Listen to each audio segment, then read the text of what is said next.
Honours প্রথম বর্ষের physics 1 নন major বইয়ের চ্যাপ্টার 1-এর ক বিভাগের জন্য যে প্রশ্নগুলা আমাদের পড়তে হবে সেগুলো এখানে দেওয়া আছে, যেগুলো কিনা বিগত সালগুলোতে এসেছিল। মূলত মানে বিগত সালের প্রশ্নগুলো রিপিট করা হয়। তো প্রথম প্রশ্নে বলছে ভেক্টর ক্ষেত্র কি। এটা জাতীয় বিশ্ববিদ্যালয় 2015 সালে এসেছিল। অ্যান্সারে লিখতে হবে ক্ষেত্রের সাথে সংশ্লিষ্ট ভৌত রাশি যদি ভেক্টর হয় তবে তাকে ভেক্টর ক্ষেত্র বলে। পরবর্তী প্রশ্ন স্কেলার ত্রিগুণন কি। এটা জাতীয় বিশ্ববিদ্যালয় 2018 সালে এসেছিল।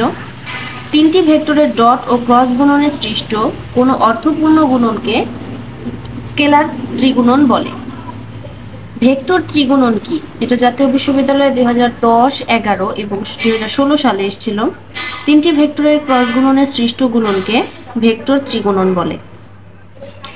একক ভেক্টর কাকে বলে। এটা জাতীয় বিশ্ববিদ্যালয় 2013 সালে এসেছিল। কোনো ভেক্টরের মান 1 একক হলে তাকে একক ভেক্টর বা ইউনিট ভেক্টর বলে। আয়ত একক ভেক্টর কাকে বলে। এটা জাতীয় বিশ্ববিদ্যালয়ে 2010, 2012 এবং 2014 সালে এসেছিল। ত্রিমাত্রিক স্থানাঙ্ক ব্যবস্থায় পরস্পরে লম্ব তিনটি অক্ষ থাকে, যথা এক্স, ওয়াই ও জেড অক্ষ। ত্রিমাত্রিক স্থানাঙ্ক ব্যবস্থায় তিনটি অক্ষ থাকে, এক্স অক্ষ, ওয়াই অক্ষ এবং জেড অক্ষ।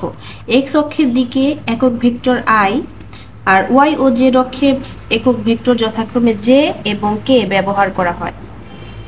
এখানে আই, জে এবং কে এই তিনটা ভেক্টরকে একত্রে আয়ত একক ভেক্টর বলা হয়।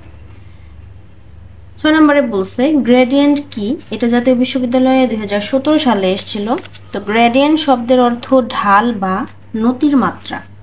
স্কেলার ক্ষেত্রের গ্রেডিয়েন্ট নিয়ে ভেক্টর ক্ষেত্র উৎপন্ন করা যায়।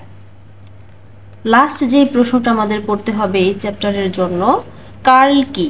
এটা জাতীয় বিশ্ববিদ্যালয়ে 2011, 2013 এবং 2019 সালে এসেছিল। কোনো ভেক্টর ক্ষেত্র V of X Y Z equal v1i plus v2j plus v3k এর সকল বিন্দুতে V of X Y Z ব্যবকলনযোগ্য হলে ডেল ও ভি এর ক্রস গুণনকে ওই ভেক্টরের ক্ষেত্রের কার্ল বলে। তো এই 7টা প্রশ্নই মূলত চ্যাপ্টার 1-এ আমাদের বিগত সালগুলোতে এসেছিল। তো এগুলোই আমাদের ভালো করে মুখস্থ করে নিতে হবে।